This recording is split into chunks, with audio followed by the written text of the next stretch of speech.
Boa.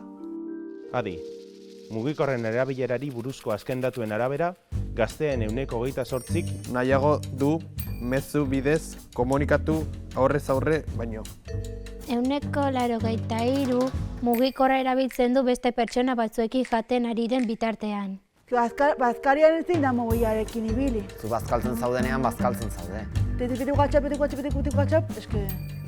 Mesedez. 78%ak komunera eramaten du. Nahi duzu zerbait esatea komunari buruz. Bai, mugikorra badakat, nire makin izketa egiten dut. Jolasteko eta horrelako txorketa egiten badute orduan, gaizki dabiltza. 10-tik 9 ez dira bere mugikorretatik metro bat baino gehiago aldentzen.